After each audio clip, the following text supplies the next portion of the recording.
Endlich Norwegen. Wir haben uns so sehr auf dieses Land gefreut. Doch manchmal nimmt eine Reise eben ganz spontan ihre eigene Route. Genau im teuersten Land gehen Sachen kaputt an Jimmy. Das kann man sich auch nicht ausdenken. Ein technisches Problem und ungeplanter Stillstand. Aber wenn uns das Reisen eins gelehrt hat, dann, dass eine ungewollte Pause oft die schönsten Momente hervorbringen kann und man an den Herausforderungen wächst, wenn man sich nur darauf einlässt. Und dennoch. Eigentlich wollten wir euch für den ersten Vlog hier in Norwegen ein bisschen was anderes zeigen. Denn letztlich ist Norwegen so viel mehr.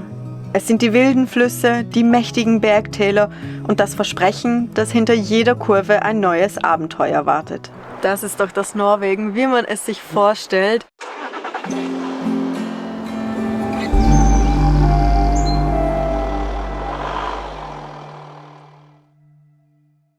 Hey, schön euch in diesem Video dabei zu haben in Norwegen. Wir sind vor kurzem über die Grenze gekommen und wir wollten euch eigentlich mit dem Start dieses Videos einen wunderschönen idyllischen Platz zeigen. Wir haben da was rausgesucht an einem Fluss, aber wie das so ist, wenn man Pläne schmiedet, es kommt immer anders, denn wir starten hier bei einer Werkstatt. Wir waren gerade auf der Autobahn unterwegs und da ging die Batteriekontrollleuchte an. Die ging auch nicht wieder aus und wir haben jetzt den Verdacht, dass unser Elektroproblem, das wir ja schon seit ein paar Wochen verschleppen, tatsächlich doch mit der Lichtmaschine zusammenhängt. Wir dachten ja eigentlich, das ist eher die Kabelführung zwischen Starter- und Aufbaubatterie, aber so wie es aussieht, ja, ist die Lichtmaschine wohl durch. Die Spannung der Starterbatterie fällt auch während der Fahrt jetzt immer weiter ab. Und bevor wir liegen bleiben, haben wir gesagt, wir steuern jetzt diese Werkstatt hier an und hoffen, dass sie uns helfen können. Natürlich kommen wir eine Viertelstunde vor Ladenschlusszeit an. Also mal gucken, ob wir heute irgendwas ja, gedeichselt kriegen. Aber ja, mal sehen. Roberto ist drin. Wir gucken gleich mal, mit was für Neuigkeiten er rauskommt. Sie schauen sich kurz an. Also es geht etwa 10-15 Minuten, bis jemand rauskommt. Sie meinte, wenn Sie das Teil bestellen müssen, dann geht es bis Ende Woche. Wir haben heute Dienstag. Nein. Aber sie schaut noch mit der Werkstatt, aber zuerst kommt jetzt mal jemand raus und schaut sich das Ganze mal an. Aber eigentlich dumm, wir hätten das selbst überprüfen können. Aber wir wissen, der Keilriemen ist noch dran, die Batteriespannung ist okay. Es kann nur der Alternator sein. Also ja. Aber ich muss mein Handy kurz holen und die WIN-Nummer abgeben und dann, ja, dann schauen wir mal weiter. Okay.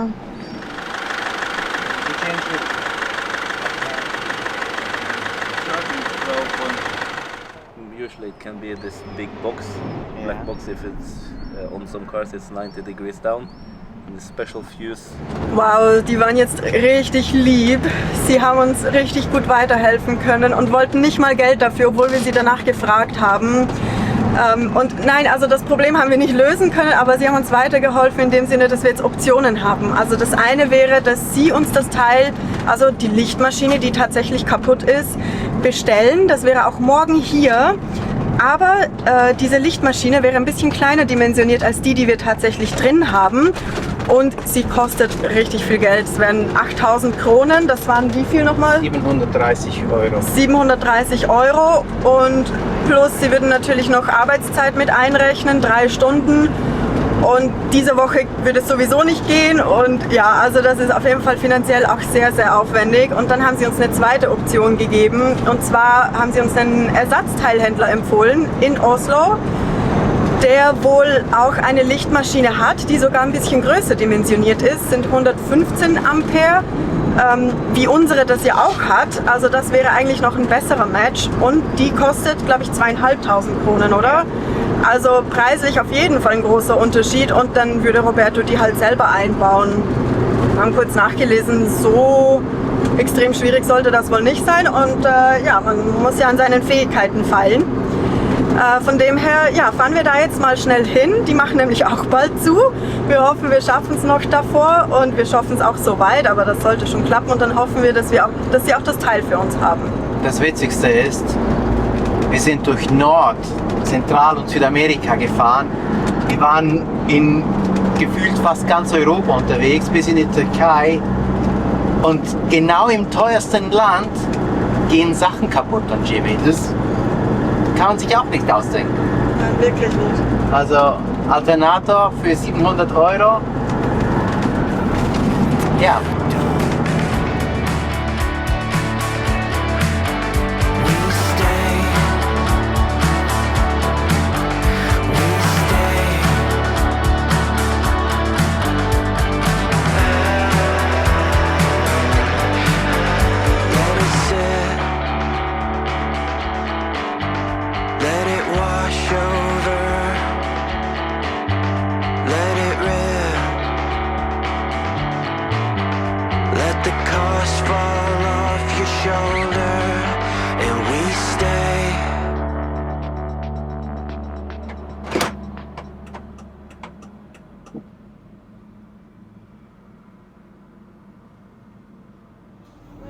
You can come on the truck that comes to us on Friday.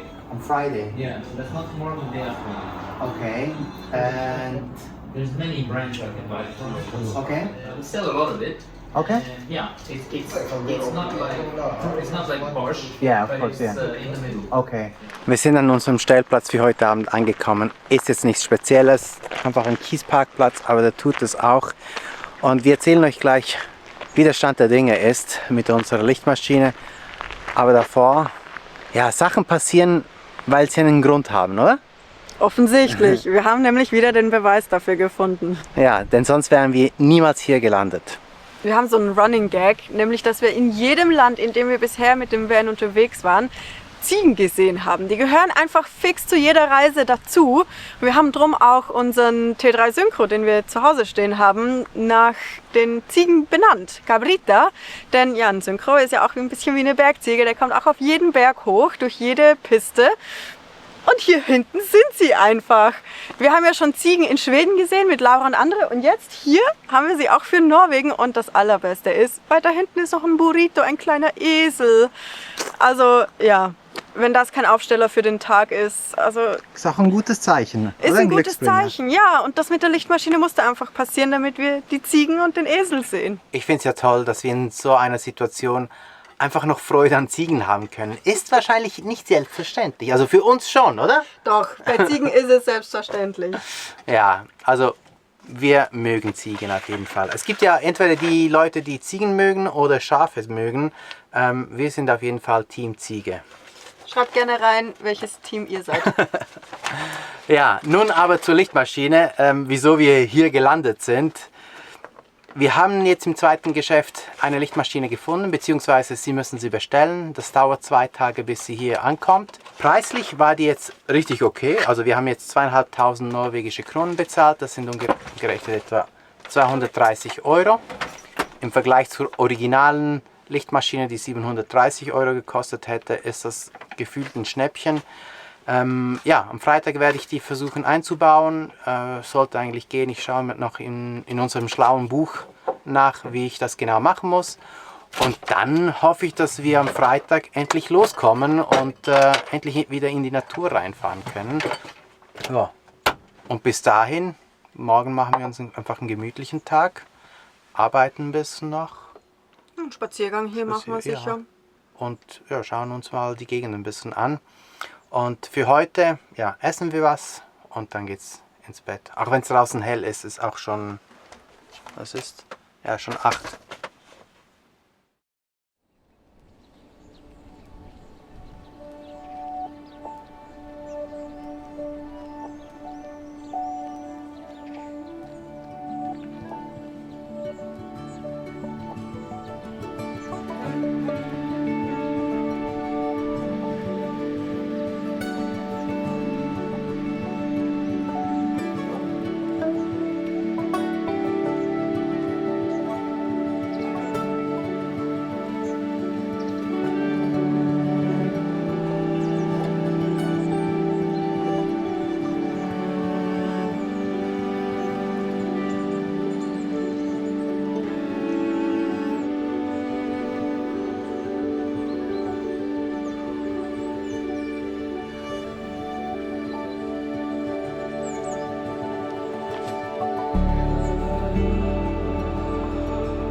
Guten Morgen. Also ich finde ja, für einen einfachen Kiesplatz ist es hier richtig schön und friedlich und die perfekte Stimmung, um morgens mal wieder meine Übungen zu machen. Wir haben ja jetzt vor allem, weil Baxi auch nicht so viel gehen konnte, war das natürlich eine willkommene Ausrede für mich, wieso ich mich nicht viel bewegt habe.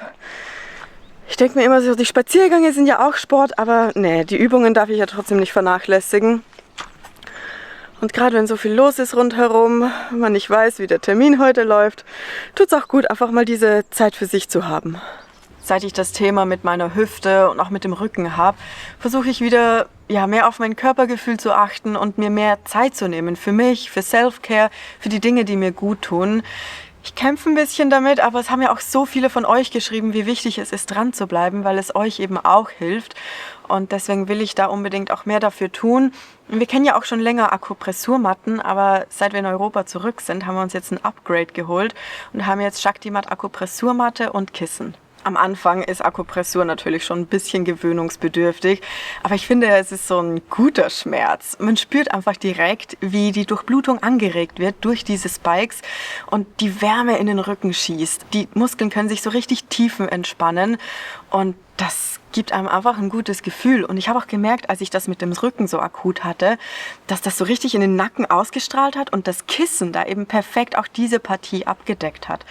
Und außerdem ja, ist es auch eine willkommene Auszeit, wo man sich einfach mal auf den Körper konzentrieren kann und das Gedankenwirrwarr auch ein bisschen zur Ruhe kommen kann. Und gerade am Anfang empfiehlt es sich, 20 Minuten täglich zu investieren. Ich finde auch richtig schön, dass das Berliner Unternehmen einen sozialen Gedanken lebt. Die Matten werden in Indien von Frauen handgefertigt, die faire Löhne und kostenlose Gesundheitsversorgung erhalten. Und die Töchter bekommen sogar Stipendien. Außerdem werden hochwertige und nachhaltige Materialien verwendet, wie zum Beispiel zertifizierte Bio-Baumwolle oder auch recycelbarer medizinischer Kunststoff bei den Spikes. Wenn ihr euch und eurer Gesundheit auch etwas Gutes tun wollt, mit unserem Code INCHIRPI10 bekommt ihr aktuell 10% Rabatt auf eure Bestellung bei Shaktimat. Scannt dazu unseren QR-Code ein oder klickt auf den Link in der Videobeschreibung.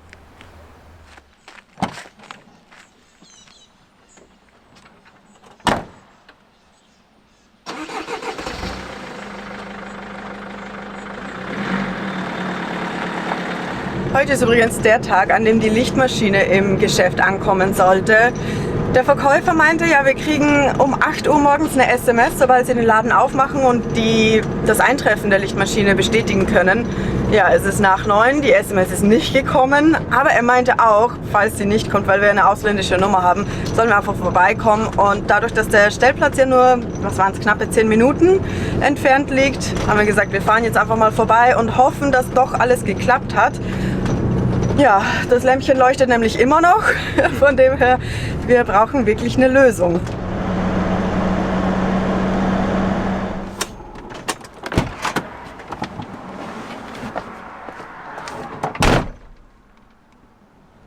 Also ich hoffe wirklich sehr, dass das Teil angekommen ist. Gerade hat jemand so gemacht, ich weiß nicht, ob das ja, bezüglich unserer Lichtmaschine war. Ja, so schön jetzt dieser Platz jetzt notdürftig quasi war, so wirklich Lust habe ich nicht länger noch hier zu bleiben. Boah, die waren jetzt so freundlich. Die schieben gleich noch die Autos da hinten weg, damit wir das da hinten einbauen können. Was, wirklich? Ja, Alternator ist hier richtig schwer. Ja, sobald die weggefahren sind, können wir rüber und dann einbauen. Sehr cool. Okay. Passt? Passt. Sehr gut.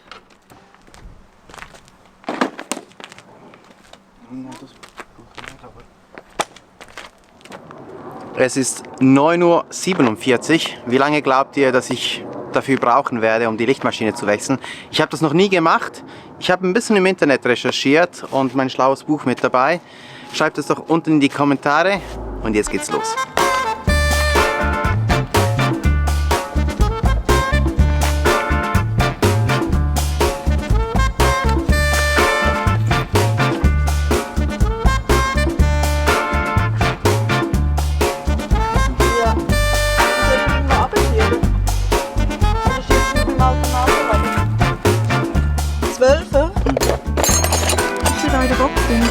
Ja, dann aber.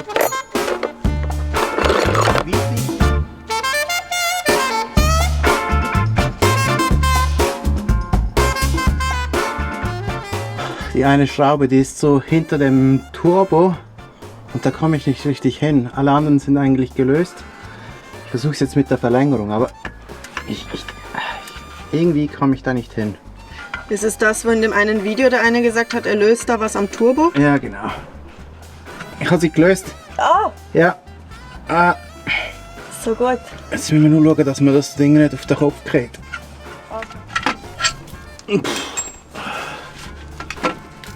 Oh. Ja.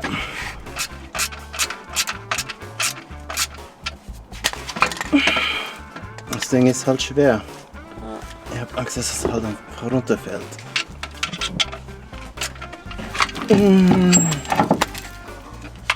Oh, 10:18 Uhr. Halbe Stunde, um die Lichtmaschine auszubauen. Ich würde sagen, du kommst. Guck.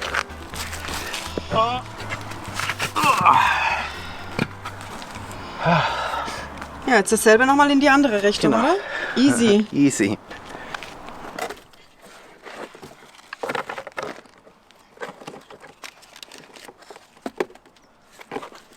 Ja, die ist ein bisschen größer, ne? Die wird nicht passen. Ich hoffe. Ich meinte gerade, die wird nicht passen. Ich hoffe nicht, dass sie nicht passt. Nicht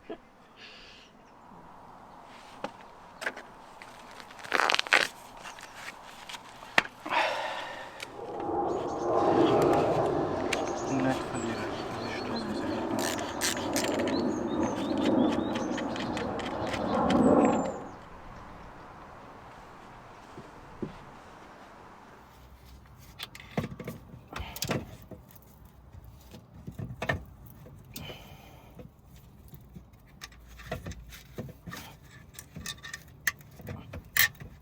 Ich finde es ja auch richtig gut, dass Roberto sich endlich mal getraut, auch selber was am Auto zu machen. Weil wie oft hat er schon gesagt, so ja, eigentlich wüsste ich, glaube ich, schon, wie es geht, aber ich bin mir zu unsicher, ich hätte lieber, dass wer drüber guckt. Und ja, ich glaube, manchmal fehlt ihm so ein bisschen dieser Mut, einfach mal die Dinge anzugehen, weil er halt so viel Angst hat, was kaputt zu machen. Dabei weiß er ja viel und noch mehr lernt man, indem man es ausprobiert. Also von dem her, ich finde es richtig gut und ich glaube, das kommt auch jetzt, es geht jetzt auch in die richtige Richtung.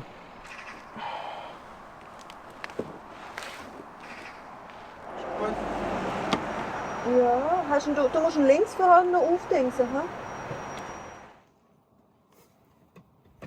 Ich bin mir nicht ganz sicher, ob die passt, ob die nicht zu groß ist. Hä? Irgendwie. Keine Ahnung. Gehen die Schrauben nicht rein? Doch, sie gehen schon rein, aber ich glaube, das Gehäuse ist zu groß. Ernsthaft? Aber ich schaue jetzt mal, wenn ich das mal alles angeschraubt habe, wie das aussieht. Ich glaube, das geht wirklich nicht. Ernsthaft? Das Gehäuse ist zu groß. Wenn ich es unten anmache, ist oben noch eine Fingerbreite. Ich weiß nicht. Aber Das also geht muss nicht. es da Platz haben oder? Nee, es sollte kein Platz da sein. Ja, ich habe die Lichtmaschine falsch eingebaut. Also nicht vorne, hinten, sondern links, rechts. Okay. Okay. Und so passt es jetzt. Ich habe es natürlich auch nicht überprüft vorhin. Mein Fehler. Aber hey, aus Fehler lernt man. Ja. Ich finde, du kommst ja auch besser voran als ursprünglich gedacht. Ich dachte, es wäre noch ein viel größerer Pain.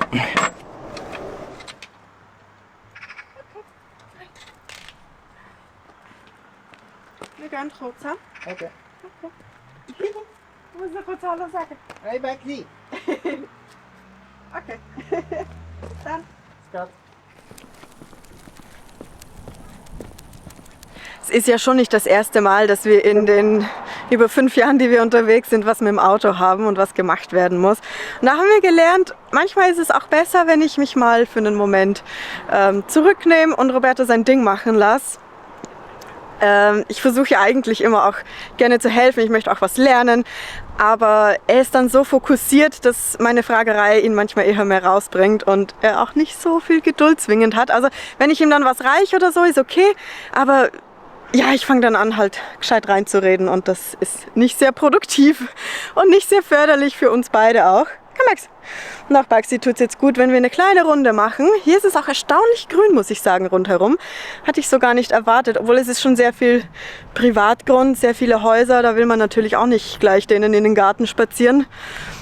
Und trotzdem, also sobald ich auch wieder so einen Waldrand sehe, muss ich gleich wieder scannen. Wir hatten nämlich auch gestern völlig unverhofft eine Begegnung oder eine Sichtung mit einem Elch. Wir haben eine Elchkuh gesehen. War zwar ein bisschen traurig anfangs, denn sie war ein bisschen gefangen zwischen 2 Zäunen, war auf einem Weg und konnte nicht wieder zurück auf die andere Seite des Zauns, wo ihr Kleines auf sie gewartet hat. Und da hat man schon die Aufregung auch gesehen. Taxi, na komm. dass sie hat halt versucht, zu dem Kleinen wieder hinzukommen und das ging nicht. Und dann waren da auch noch andere Spaziergänger, Fahrradfahrer, die da durch wollten. Also die haben sehr respektvoll gewartet und die haben tatsächlich auch einen Wildhüter gerufen, der dann kam und die Elchkuh so ein bisschen so in die richtige Richtung geleitet hat, sodass sie dann später auch wieder mit dem Kleinen vereint wurde. Komm Max, was ist los? Oh, so motiviert wirkt er auch nicht, Herr Baxi. Der hat übrigens gar nichts davon mitbekommen, natürlich. Von seiner Größe, von seiner Höhe aus hat er nichts gesehen. Und ja, für uns war es halt, also wir haben ja in Kanada so viele Elche gesehen, das war jetzt nichts komplett Neues für uns. Aber es war der erste Elch in Norwegen und mit dem Happy End am Ende war es ja dann doch irgendwie schön, den zu sehen. Hallo Baxi, hallo, jolo, jo. Ja, ja. Da unten sind wir fertig. Batterie anschließen und dann testen. Oh.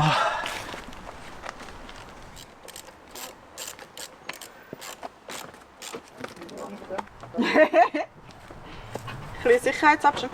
Also wir haben auf jeden Fall mehr Spannung als vorher. Was irgendwie keinen Sinn macht. Okay.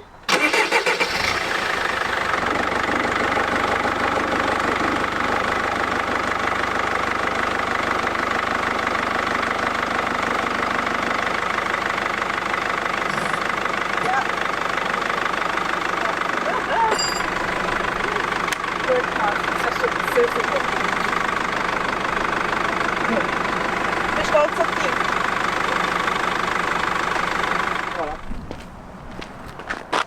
11:07. Eine Stunde und 20 Minuten.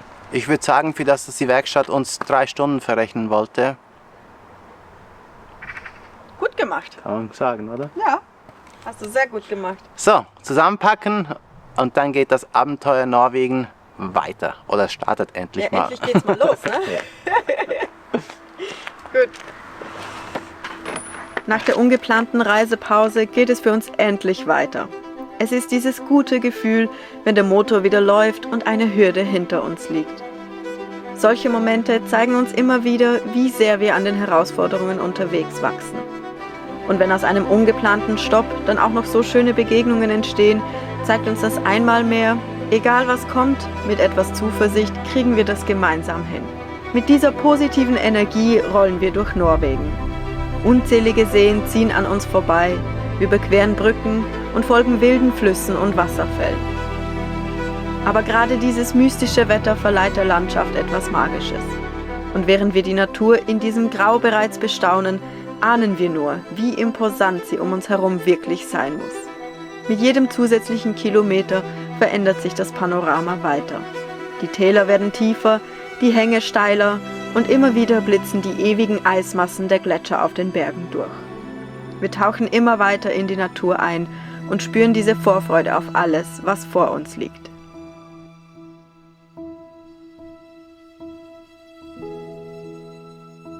Wow, was für eine Fahrt! Es fühlt sich an, als wären wir den ganzen Tag schon unterwegs. Ich weiß nicht, so lange ist es gar noch nicht, oder? Doch, sind auch schon ein paar Stunden. Okay. Auf jeden Fall haben wir jetzt, glaube ich, einen richtig schönen Spot gefunden, um uns ein bisschen die Beine zu vertreten.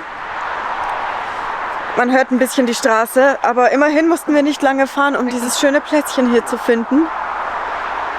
Oh, Baxi tut's gut, uns tut's gut. Ja. Und dieses Wasser hier, wir fahren ja schon immer so an Flüssen und Seen vorbei mit so einem krassen Blau. Das sehen wir hier jetzt genau auch.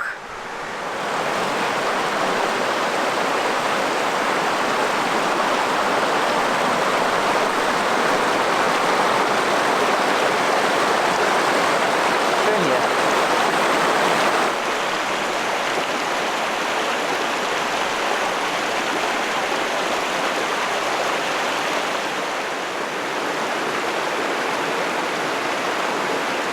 Man merkt, dass es wesentlich frischer geworden ist im Vergleich zu heute Morgen, wo wir in Oslo waren. Auch auf dem Weg hierher haben wir immer wieder Berge gesehen mit Schnee obendrauf. Schnee? Ja, ich glaube, das schöne warme Wetter, das haben wir jetzt hinter uns gelassen. Aber dafür freue ich mich auf diese Landschaft. Das ist ja wirklich auch wieder mal so Kanada-Feeling, Alaska-Feeling. Ich finde das richtig schön hier. Und natürlich freue ich mich auch aufs Fischen. Also hier vorne sind schon ein paar Leute, die am Fischen sind. Und das werden wir in den nächsten Tagen auf jeden Fall auch machen, oder? Also ich zumindest. Wir waren ja unterwegs kurz einkaufen und es ist definitiv zu teuer, Essen zu kaufen. Ja. Roberto muss ganz viel Fisch rausholen. Ja. Wir haben 4 Kilo Kartoffeln und erwarten viel Fisch. Wie klar das Wasser auch ist. Ja. Das ist krass. Das Gletscherwasser wahrscheinlich, oder? Glaub schon. Auch von diesem krassen Blau her, das muss ja irgendwie wahrscheinlich ganz viel Kalk vom Gletscher haben. Oh, da ist gerade ein Fisch gesprungen. Hast du es gesehen? Nein. Ja, da drüben. Ja, aber natürlich kommt das Blau auch bei Sonnenwetter ein bisschen mehr zur Geltung. Naja. Aber ich finde es trotzdem schön. Wirklich schön.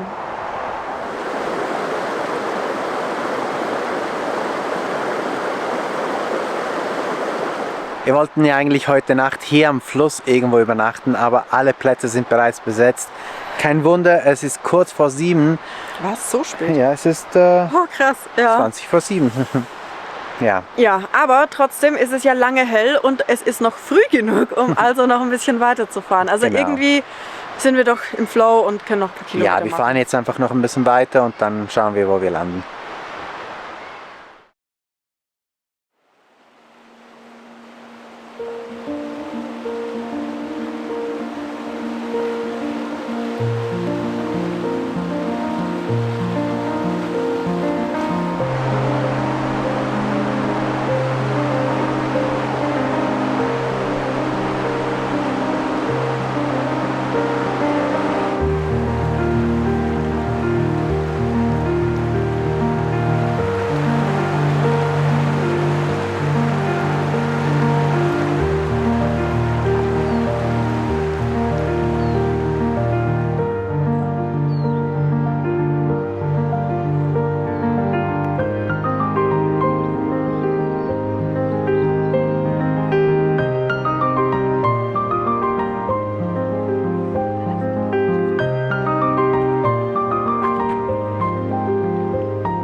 Das ist doch das Norwegen, wie man es sich vorstellt. Berge, Flüsse, Wälder, schöne Natur. Wir wollten eigentlich zwar gestern an ein anderes Norwegen, wir wollten bis an die Küste rüber. Wir wollten eigentlich zum Surfen fahren, aber da war das Wetter einfach so schlecht, dass wir gesagt haben, hey, wir bleiben einfach hier in diesen schönen Bergen. Und ich glaube, das war die absolut richtige Entscheidung. Es ist zwar trotzdem ein bisschen grau, aber es regnet nicht, das ist schon mal sehr gut. Und guckt euch das an, also hier kann man ja nur zufrieden sein.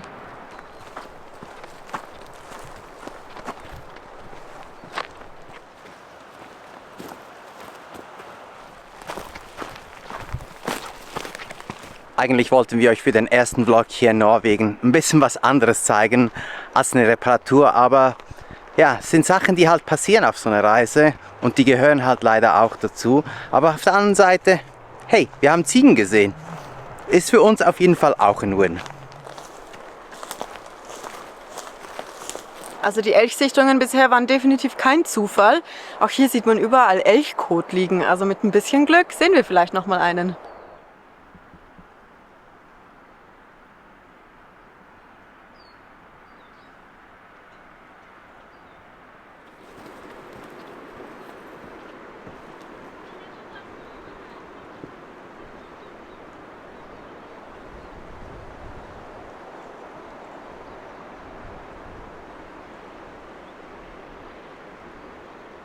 Der erste Eindruck hier aus Norwegen ist einfach nur fantastisch.